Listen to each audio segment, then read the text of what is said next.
seguimos haciendo nuestras voces, ¿no? Y hay un caso emblemático aquí en Santa Fe que tiene que ver con Pablo Cejas, policía de la provincia de Santa Fe, asesinado hace 7, 8 días atrás.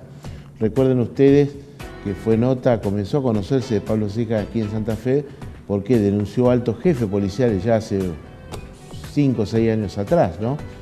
Y después sufrió algunos atentados, hasta que hace una noche atrás, cuando en Cefín dimos a conocer la noticia en forma de primicia, lamentablemente, ¿no? Dijimos que había sido asesinado, acribillado a balazos en calle Neuquén, hace 1400. A partir de allí, dudas de qué pasó, cómo fue. La verdad, a mucha gente de la policía le molestó, a mucha gente de la policía los quebró, porque era una persona, un policía, ¿no? Con sus pros y sus contras. Por eso queríamos saber cómo iba la investigación y con una persona bajo perfil del gobierno de la provincia, Rolando Garfrascoli, que está en contacto con nosotros, que está precisamente en estudios para explicarnos, para contarnos lo que se puede contar de una investigación muy hermética, pero que está avanzando. Garfrascoli, ¿qué tal? ¿Bien? Buenas noches, sí, muy bien. Gracias. Bueno, un caso, sé que hay muchos casos, muchas líneas investigativas de distintos temas en la provincia que están llevando adelante, además muchas que dimos a conocer también acá con mucho éxito. Pero este es un caso emblemático, ¿no? Sí, este es un caso que de alguna manera... Lo tienen que resolver. Sí, uno dice siempre, todo crimen, todo asesinato, toda muerte es conmocionante. Sobre todo las muertes violentas, las muertes por una acción dolosa de un tercero, son conmocionantes y ponen al aparato del Estado a trabajar con mucha firmeza y dedicación. De hecho, es uno de los delitos que el fiscal general, el nuevo fiscal general y todos los fiscales regionales que revalidaron sus títulos, algunos y otros que asumieron en la provincia de Santa Fe en este último proceso, han puesto al homicidio y al abuso de armas como delitos absolutamente priorizados para el Ministerio Público de la Acusación. Y es una política de Estado también para nuestro Ministerio de Seguridad.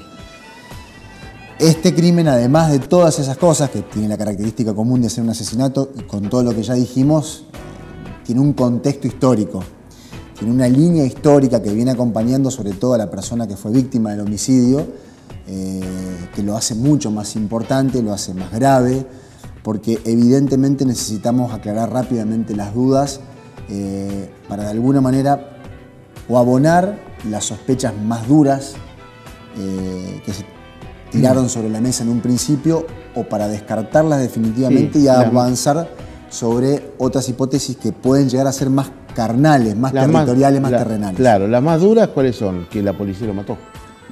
Claro, nosotros de un primer momento, vos decías hoy casi 7 días, sí, yo hoy me costó recordar cuándo fue el hecho. La verdad que estamos hace prácticamente 7 días sin descansar con este tema, casi todo el día, toda la noche y en constante comunicación y haciendo medidas y trabajando con las distintas áreas. Fue el domingo, concretamente entre las 22:45 y las 23 horas. Ya hoy, 8 días de ese hecho. Y nosotros decíamos de un principio, cuando todo el aparato de medios nacionales y muchos medios provinciales aseveraron con un nivel de contundencia incontrastable para ellos que esto se trataba de un crimen narcopolítico policial. Nosotros desde un primer momento decíamos, y salimos a poner la cara rápidamente, a las 7 de la mañana, 8 de la mañana de ese día estábamos en el Ministerio de Seguridad y desde temprano atendiendo medios de comunicación, diciéndole, ojo, de lo que se dice no hay nada, no hay por ahora, y créannos, en esas 6, 7, 8 horas primarias del homicidio, desde el homicidio, hubo muchísima información recolectada por los carriles, los canales policiales, por testimonios, por versiones, por personas que de alguna manera querían ayudar y enviaban rápidamente a las usinas de trabajo de información calificada. Y nosotros decíamos, en estas primeras 8 horas, que muchas veces son riquísimas en cuanto a información, luego sabemos que viene un letargo, una especie de somnolencia, de que la investigación parece no avanzar y después cuando se trabaja, a los días vuelven a aparecer los resultados. En esas primeras horas era claro que que no encontrábamos ninguna punta que una o pueda ayudarnos a unir, a sospechar, a inferir que el homicidio de Pablo Cejas tenía que ver con sus denuncias del año 2015, del año 2014, anteriores, o con el hecho de su vuelta al trabajo policial desde el mes de marzo, últimos días del mes de marzo, por un acto administrativo, por una resolución que obtiene de la propia policía en virtud de un recurso que presentó con el fundamento de un médico privado, con una pericia psicológica que se le hizo. Ustedes saben, venía con un antecedente muy grave, que fue la toma de esa confitería, de ese bar en la Costanera el año pasado. Bueno, revirtió a través de este acto administrativo, a través de esta resolución por este acto médico privado, lo que le impedía volver a ser policía, y obtuvo restablecerse como policía en plenas capacidades laborativas. Esto es, con estado policial y con el arma. Con el arma. Exactamente, plenamente policía, para decirlo así. Yo planteé algunas dudas que me venían, ¿no?, de la experiencia periodística, ¿no? ¿Por qué estaba en el lugar? ¿Por qué fue hasta ese lugar? Porque no fue un encontronazo que lo balearon en la calle. Claro. Él fue allá, a ese lugar, porque quería saber qué había pasado. El otro tema, ¿por qué el arma no estaba? ¿Por qué no se encontró el arma reglamentaria?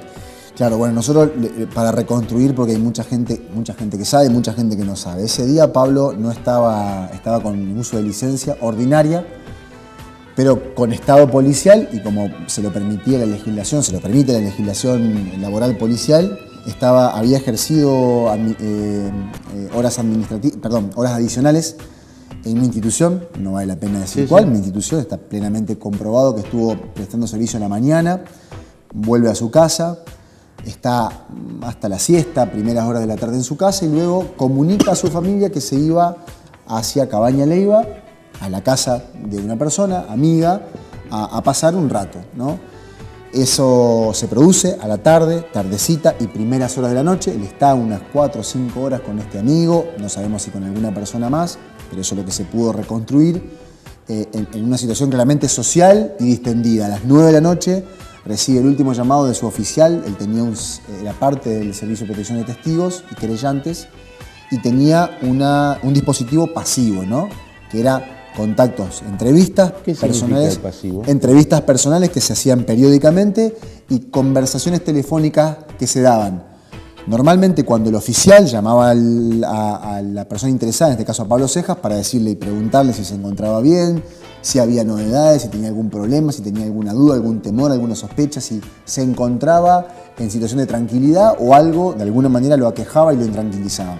Esa conversación última se produce a las 9 de la noche. Pablo se reporta con absoluta tranquilidad. Esto está constatado por el Servicio de Protección de Testigos y por la persona que estuvo con él a la noche, con este amigo con el que Pablo compartió sus últimas horas, por lo menos en una actividad social. Se reporta, como te decía, sin ninguna novedad, y luego él tenía una actividad que era buscar a un familiar en una dirección muy cercana a donde encuentra la muerte, en una dirección muy cercana, y lo tenía que buscar y tenía que irse con él hacia otro lugar, hacia el barrio Guadalupe, concretamente. Llega hasta el lugar, se entrevista, habla con este familiar, con esta persona de su núcleo íntimo, y le comenta que tuvo un incidente, nombra a una persona o a un grupo de personas y dice, en estado de ofuscación, estaba enojado, evidentemente estaba enojado, estaba con una carga emotiva importante. ¿Esto que le comenta tiene que ver con alguna amenaza hacia él, alguna cargada? Un incidente, en términos vulgares, una verdugueada, ¿no? Pero que evidentemente esto no se genera solo por la verdugueada. Creemos que había una situación de tensión, de violencia, de encontronazo entre Pablo y por lo menos una de las personas que iba en un auto y que se cruzan con Pablo esa noche. Él manifiesta que voluntariamente, por eso digo, y esto está en testimonios y lo hemos escuchado por boca de los propios familiares de Pablo en las entrevistas que dieron a los medios de comunicación. Él decide ir, no va hacia ninguna emboscada. Solo con su moto. Dice, a ver, lo voy a tratar de actuar y pido disculpas, pero lo actúo para que se entienda. Dice, estoy recaliente, lo voy a ir a buscar. Voy a ir esto a es lo que esto. habría manifestado este amigo que estuvo con él en Cabaña Leiva. Esto habría manifestado una persona de su entorno muy cercano, no este amigo. Está bien. Ahora voy a preguntar, tengo que preguntar. Sí. Vos me respondés lo que se pueda, ¿no? Pero una de las líneas investigativas dicen que las personas que habrían asesinado a Pablo Cejas tienen que ver con viejas rencillas barriales de su hijastro, con su hijastro. Nosotros puede tener que ver, digamos, no lo vamos a negar nosotros, no vamos a hablar de lo que está en el expediente porque estamos en una etapa de la instrucción penal, en este caso vamos a hablar en términos correctos, de la investigación penal preparatoria, que al no tener un imputado identificado está en fase secreta, no en la parte de audiencias orales y públicas como corresponde ya a una etapa del proceso cuando hay un imputado identificado. Entonces hay cosas que no podemos contar y no vamos a vulnerar, pero también nos tomamos de los propios testimonios de la familia, sí, hablando de los últimos minutos de Pablo con vida. Dicen esto se venía arrastrando, esta bronca venía de hace tiempo. Dan algunos hechos concretos que pudieron de alguna manera desatar fuertemente esta espiral de violencia que termina con la muerte de Pablo. Hablan de un homicidio de un chico que se produce hace aproximadamente 1 mes y medio, 2 meses, un chico de apellido Gómez, que es nombrado por parte de los propios actores del drama como tal vez una pieza fundamental para entender la espiral de violencia que después desencadena la muerte de Pablo. Yo no le voy a hacer una nueva pregunta, yo le voy a pedir que escuchemos un audio que nos llegó anoche de Rosario que habla Pablo Cejas en un momento bravo. Es un audio muy fuerte que seguramente usted lo tiene, pero la pregunta la va a hacer el mismo audio. Vamos a escuchar, señor director, un audio que recibimos anoche, que periodísticamente sirve, que seguramente la gente de investigación está teniendo con la gente de Fiscalía para llevar adelante esta investigación que ojalá termine con la resolución de este caso. Vamos a escuchar, señor director, este audio. Acá lo tengo al que te está rompiendo la bola. Decime, ¿te lo mato o no? Lo tengo en el piso ahora. Te jodió gente la concha de tu madre. ¿Qué hago? Lo tengo el que te está rompiendo la bola a tu hijo, acá, en el piso. Decime, ¿qué hago? ¿Te lo reviento o no? ¿Quién es? El petizo de mierda que le rompe la bola a tu hijo. Pablo. ¿Qué hago? Decime. ¿Lo boleteo o no? Pablo. ¿Me podés escuchar? ¡Pablo! Sí, te escucho, dale. Dame con él. Dame con él. No, si está recargado el padre. Terreno crítica, escucha. ¡Pablo! ¡Pablo! Acá lo encontré, acá en el pasillo, el careverga, atrás de Sakurai. Bueno, Pablo. ¿Quieres que me hable y que me diga qué pasó?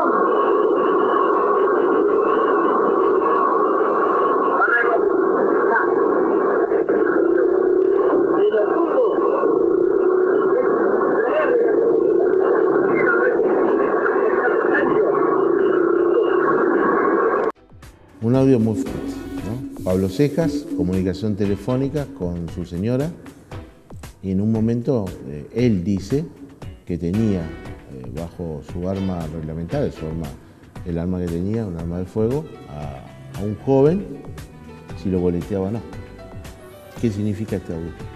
Bueno, este audio de alguna manera lo que hace es una pieza clave,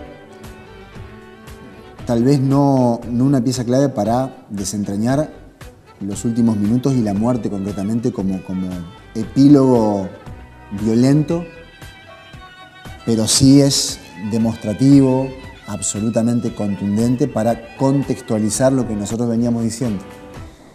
Esto se hizo público, por ende lo podemos comentar, y sobre él han hablado, y concretamente ha hablado quien era la otra parte de la conversación, o sea, su mujer se ha expresado hoy, por lo menos en un medio rosarino yo alcancé a escucharlo.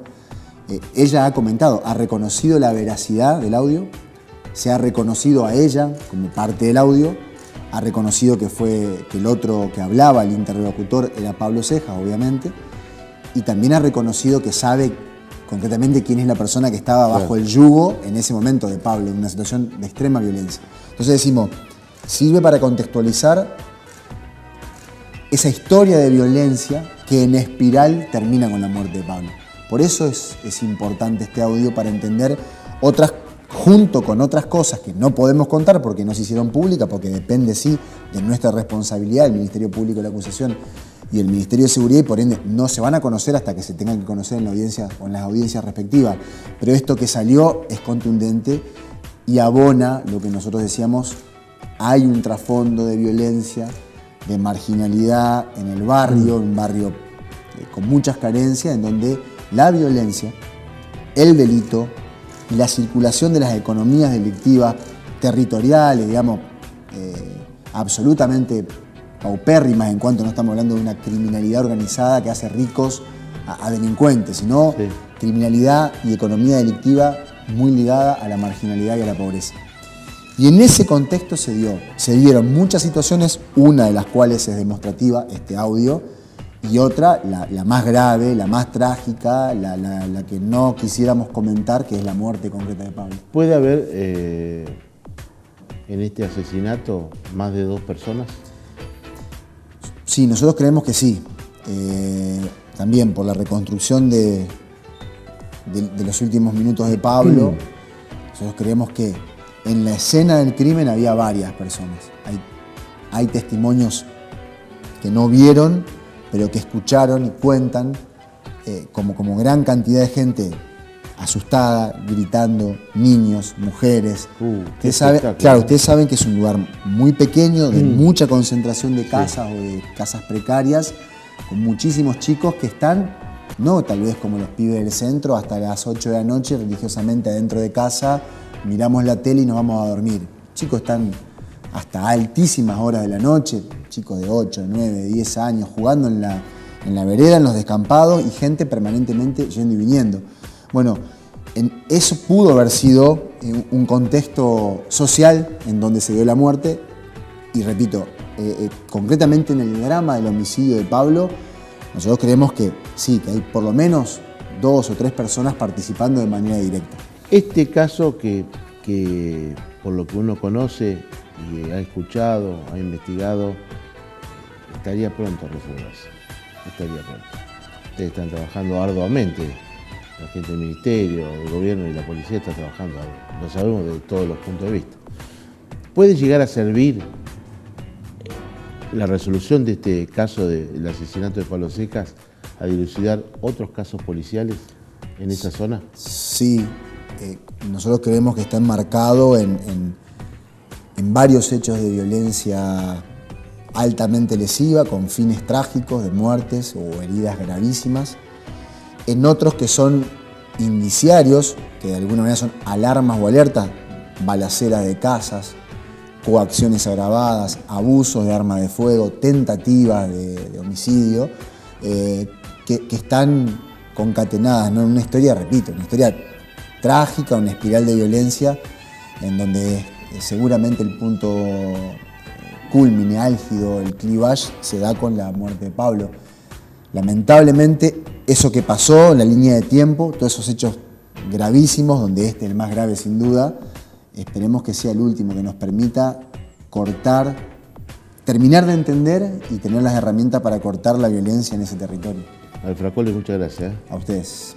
Rolando Galfracoli, ¿no? Un caso de violencia, mucha violencia en barrios, lo que pasa en la ciudad de Santa Fe, en la provincia, en el país, ¿no? Con muchos chicos, porque seguramente hay menores también implicados en este asesinato. Chicos que desde jóvenes aprenden a manejar una pistola más que quizás una computadora, un lápiz y un papel. Esto es lo que tenemos que corregir de fondo, ¿no? Fundamentalmente con la educación en nuestro país. Mientras tanto, hay que hacer las cosas, lo que están haciendo ellos, pero también desde lo nacional, provincial y municipal, el tema de educación social, socioeconómico, hay que enfocarnos en eso. Ya venimos.